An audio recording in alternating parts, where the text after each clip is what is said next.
Welcome to the President's Podcast with the Black Nurses Association of Greater St. Louis. You are listening live to your host, Dr. Leonore Muhammad, President of the BNA STL. And I'm your co-host, Mia Glover. And welcome to our show. We are excited to welcome our special guest today, Board of Election candidate, Sparkl West-Pruitt. Hello, and welcome to the show.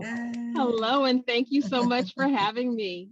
Oh, I am super excited and so honored to have you on the show. And let me tell you, I have to tell everybody on this podcast, I owe you and your husband, former fire president Abe Pruitt, a debt of gratitude. If you don't know, Abe is a mentor to my husband, Khalid Muhammad. He's a firefighter in St. Louis City, and he would not be a firefighter today if it was not for your husband. So I have to definitely give you kudos and give your husband, Abe, kudos because he has helped him so much. So, all right, well, great. Let's jump right into it. So you are running for election to the Hazelwood Board of Education. So tell us the main reason you're running for the Board of Education and why is that so important to you? I am running for the 17,000 plus students that Hazelwood educates every year for a number of reasons. I view our students as our future presidents, attorneys, doctors, lawyers, any leadership roles that we can. It is very important to me to have a voice, and also in these times to have a voice of equity. We have got to educate to the fullest and to the highest. We cannot leave any rock unturned. We cannot be able to say, oh, it's just those kids. We have got to educate them and to the best of their ability. Public school is so important, especially right now in St. Louis when there's Senate Bill 55 who's trying to take education out of our public schools and give it to those people who want to go to a different school or by voucher program. It's just simply not everybody's going to be fortunate enough to do that. So it's so important right now to have a voice and to be able to fight for our students and make sure that they are educated and everybody is held accountable. Yes, absolutely. That is so important that we have advocates that are caring about our students and really want to be a part of the change that's going on. Yes, absolutely. Yes, I agree. Go ahead. You were going to say something. I was going to say, in today's time, we never would have thought we were teaching virtually by computer all day, every day. Here in Hazelwood, today is the first day where our pre-K to 2 goes back to school. And then the rest of the school will go back next week, but it's all by choice right now. So if you're a parent and you don't feel that you want your child to go back, you don't have to go back. But in today's time, we would have never thought that we are going to teach on a computer all day long.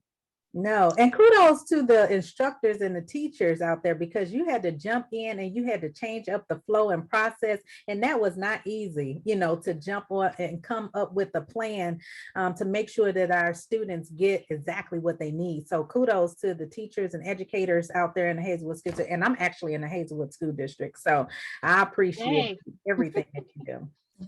Yeah, what like the song says, I believe the children are the future, right? Teach them well and let them lead the way. You know that song? Absolutely. Absolutely. Absolutely. So what ways will you, if elected, what ways do you think that you would be helping the young leaders sparking interest specifically in healthcare or nursing at an early age while they're in middle school and high school?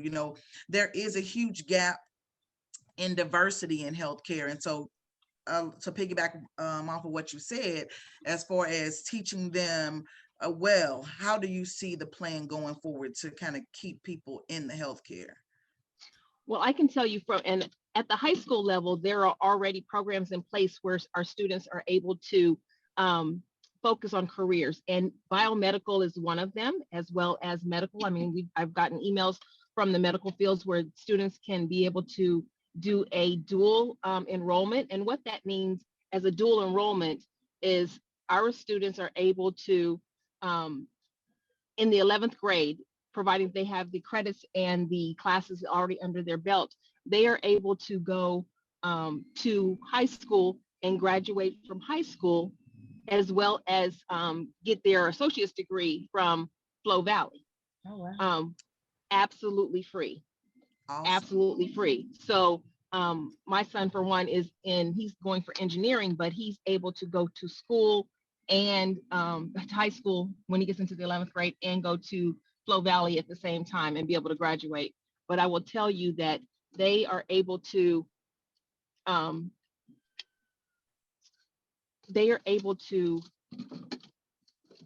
further their careers and be almost ready to start their careers as soon as they get out of high school. And in regards to the elementary and middle schools, when elected, I'm going to fight again for us to be able to have Spanish taught in the elementary schools, because it's so important, especially in today's world. Even in the nurses professions, in the medical field, our leaders have to be able to be dual lingual. And Spanish is one of those languages that, we hear in the news all the time about, our number 40 who had all the kids in the I call them concentration camps, because when you don't allow those kids to get an education and get the proper health care or be amongst their families, they're in a concentration camp. So I'm fighting for us to be able to get Spanish spoken in all of our elementary schools. They're taught into all of our elementary schools to start younger, as opposed to waiting until they get to the 6th or 7th grade to be able to learn how to speak Spanish. Yeah, that's absolutely wonderful, because our patients, we have a huge range of patients that we see every single day in the emergency room, the urgent care, in nursing homes, wherever we practice. We have all type of patients that come in, and some with Spanish backgrounds or Mexican backgrounds. So that would be so huge and important. I didn't learn anything. I took French in school, so but it would have been nice if I could have done a Spanish course or two, so I can communicate a little bit more. So that's absolutely wonderful.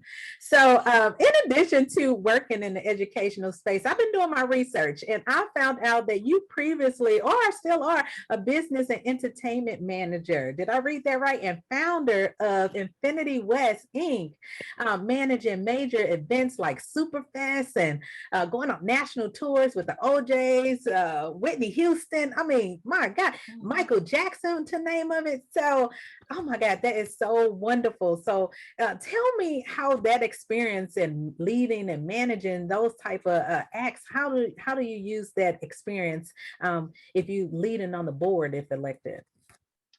I can tell you part of it is preparation. You have to be totally prepared in advance to make sure that your shows and everything that you need to put the show on is in order and in detail. The other part of it is marketing. We have to market all of our events. So I'm hoping that we can be able to market our schools in a much better light. Hazelwood has unfortunately had some negative light put on it in the past years. And I'm all for having a much more positive light on all the great things, because we have some great students and we have some great teachers in our district.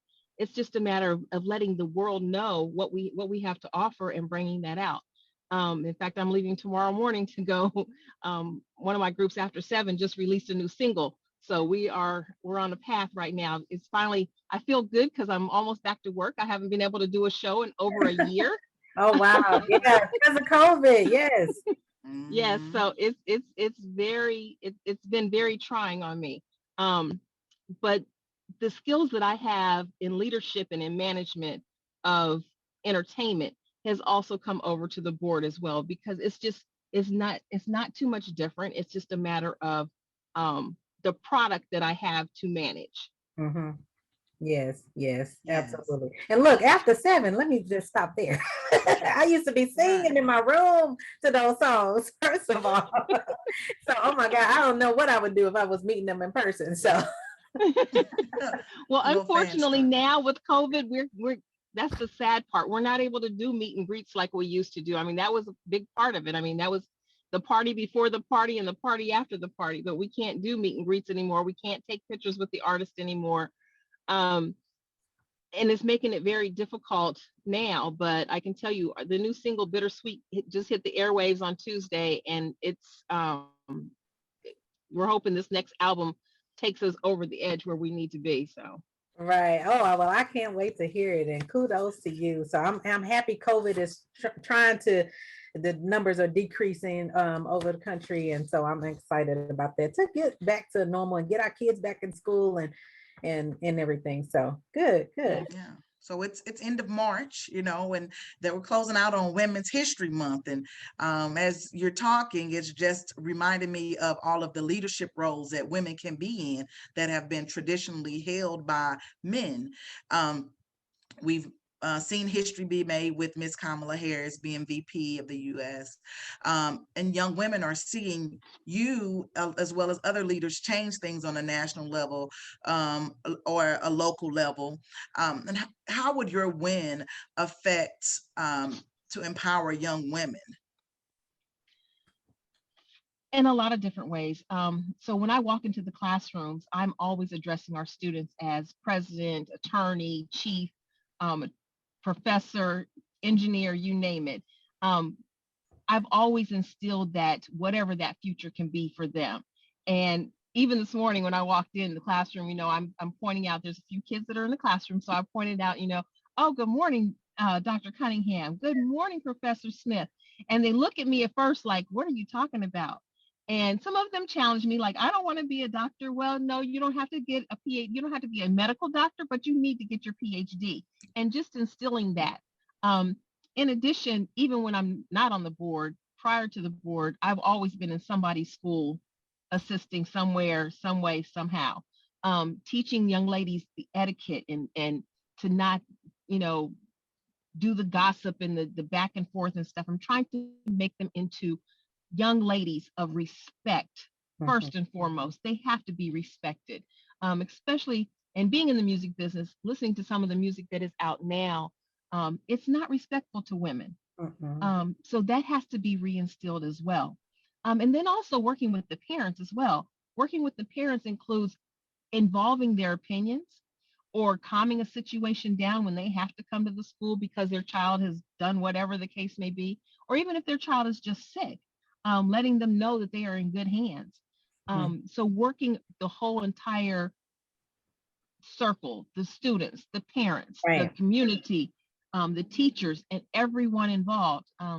It takes all of us to have a great and successful school district. But more so for the young ladies is I have high expectations for them.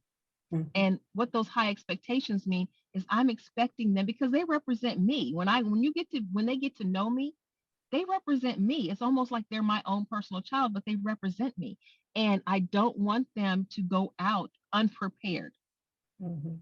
A lot of times, and I'm tired of the stereotypes, especially for our young Black men and women, that they come from a transient home. They all don't come from a transient home. They all don't come from, a hardship home. But we have to work together to be able to, regardless of what kind of home they came from, to be able to work together to make sure they get the best education, to make sure that they are respected, to make sure that they have their career path chosen, that they are able to make us all proud and make themselves proud. Yes, absolutely. And I love that, where you said you bringing in the family, the student, and everyone, because it takes a village. And that's the same thing that we do in healthcare. We try to come from a holistic approach that is not just the medical care, but your mental health, the family structure, everyone, the friends that you meet with every single day. It's the whole patient. It's not just, oh, what medications are we going to give you, but can you even afford those medications? How are you going to get to the appointments that you need to get to? So we're looking at the patient as a whole. So I think that's absolutely key. And thank you for doing that, because I've seen that you were in the PTA, and you all over the place, within the district. So so that is so great. So, well, we thank you, Ms. Sparkle, for coming on and sharing your insights about healthcare in our community. And we want you to know that as the Black Nurses Association of Greater St. Louis, we're doing our part to educate and advocate for our people in the St. Louis area. We're all around. We've also, we've had many events in Hazelwood, because a lot of us, members live out here in the Hazelwood School District, Florissant School District, and even in the city of St. Louis.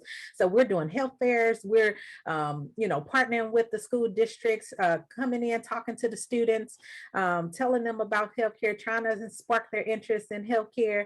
And we're all over the place. So whenever you need us, you reach out to us because we're there. Thank you. So we just want to know, last question is, if you're elected to the board, so how will you help promote, improve healthcare in the schools, in the community, and in our students' personal lives?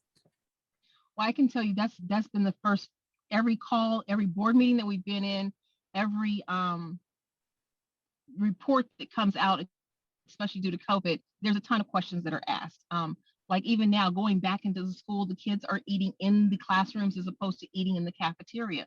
So my first question is, how are we maintaining that our kids are not bringing in peanut butter sandwiches or something? Because there's a lot of kids nowadays that have allergies to peanut butter. So everything, even with the COVID, I'm making sure that our teachers are getting the vaccination, because that was one of the big questions. A lot of teachers were afraid, and fear is a big thing. Fear is big because of people who are it's unknown. COVID is unknown. Results are unknown. But also making sure that the nurses are heard. They are our forefront. And that's where I also work with the parents, because one of my questions was, well, what's the process when a parent doesn't come and pick up their child immediately? Because that happens. Right. They just can't get to the school for whatever reason. What is our process to make sure that our nurses are not inundated with 4 or 5 students at one time in a small enclosed area? What does that look like? But the other part is also educating our parents. We have to educate our parents to make sure that they are taking COVID seriously. I can't tell you how many times I've gone to the grocery store and I see people that don't have their mask on. I understand that it's an inconvenience. I totally get it. But we have got to work together again to be able to educate not only our students, but our parents and our community and our teachers as well, to one, remove the fear, but together we can get through anything and everything. We are Hazelwood strong, and we can make it happen. And not only are we Hazelwood proud, but we're Hazelwood strong. And being on the board gives me that voice for the multitude of families that we represent, to recognize. And I also say this, that most people don't understand: build a relationship with our school nurses. That is so important, because not only is the teacher taking care of our students, but the nurses are taking care of our students for 1,000 different reasons. Exactly. I know some of the nurses in the schools, and we have got to build those relationships. They are not just, give him or her some Tylenol from time to time. They truly nurture our students, and they have to be able to have that relationship and not just talk to them when it's time to come pick up your child because your child had to go to the nurse's office for a reason, but build that relationship. I have a nurse at Central Middle School that every time she sees me, and my son's not even at Central Middle anymore, but she's, Sparkle, I need some clothes. Sparkle, I need some uniforms. Sparkle, do you know of any asthma programs that we can send our students to? Absolutely.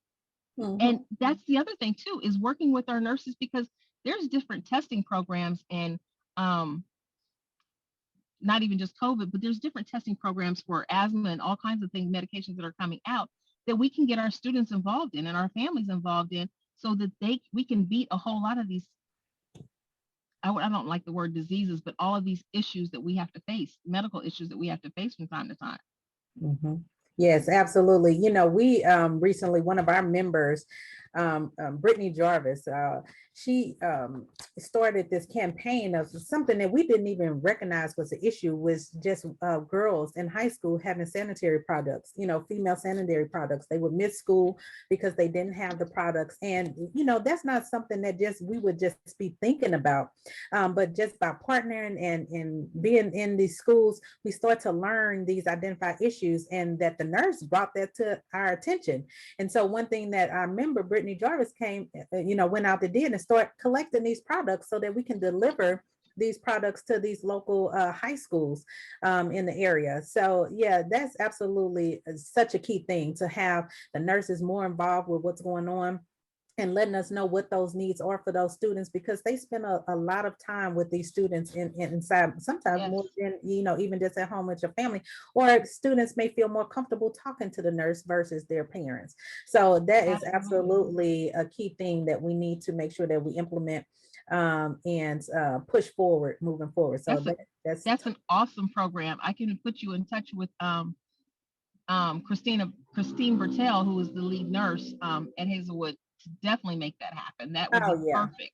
Absolutely. Yes, we will talk about that. So we got this election coming up. What day is the election? Remind the people and tell them where they can find more information about you online and what you're doing in your platform. Thank you. The election is April 6th from 6 o'clock in the morning, and the polls open till 7 o'clock at night. Um, we need all of the help that we can get because I'm running against two people for two positions, but I need to get one of the positions to keep this work going on. Um, as far as the social media, it's community to elect Sparkl West-Pruitt. Any donations can be made to Sparkl West community to elect Sparkl West-Pruitt. Instagram, Facebook, it's elect Sparkl, and it's Sparkl. Let me put that out there because there's not an E on the end of my name. But I need the support, and just know that you really only have to vote for one person, and that's me on the ballot. If you don't know the other two, don't vote for them because we need all the votes that we can get. And if you want to help out, as far as if anybody needs community service hours, we need poll workers, we need people to still put out our literature as well, and get the word out to everybody to please vote. People think that the April 6th election is not important. And then there's something on the ballot. The MSD has something on the ballot. So, if you don't vote your opinion, you may be getting a higher MSD bill than what you expected because you didn't go vote. The local elections are much more important sometimes than the presidential elections, because the presidential election does not govern the community that we live in. Exactly. It's the local elections that govern our community, how we live, our taxes, and everything else that's associated with our own personal communities.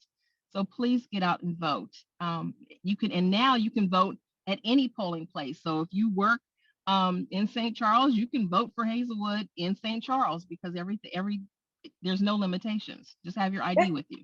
That is so handy because I figured that out last election. I was running around and I seen a line down the street at the one that I was supposed to go to, and I kept driving. I was rushing trying to do stuff, and then I found another one that didn't had a short line, so I hurried up and got in there and got my vote. So I'm glad I did the same thing. People might not know that, so that's good information to know. So thank you for that. Yes. So Mia, tell our listeners where they can reach us for the BNA of Greater St. Louis. Absolutely. So you can reach us on our website at www.bnastlewis.org or www.bna-stlewis.org, or on our Facebook or Instagram at BNA Greater St. Louis. Our chapter meetings are every fourth Saturday of the month, and you can check our social media for the links. Yes, and if you need us to come out to your schools and help with events, you need backup for your nurses in your district, please reach out to us because we are here. We are membership strong. We got 30 good, positive members ready to help assist with you with anything you need. So thank you so much, Ms. Sparkl West-Pruitt, for joining us today. We really appreciate it. And thank you guys for tuning in to the President's Podcast with the Black Nurses Association of Greater St. Louis. Be sure to check out this episode and other episodes in the future every second Wednesday of the month at 7 p.m. on our BNA STL Facebook page and Instagram page. Make sure that you like, share our Facebook, Instagrams, and subscribe to our YouTube page. So thanks again, Ms. Sparkl West, and tune in next time because we are the pulse of all things nursing in the Lou. Thank you. Peace. Thank you.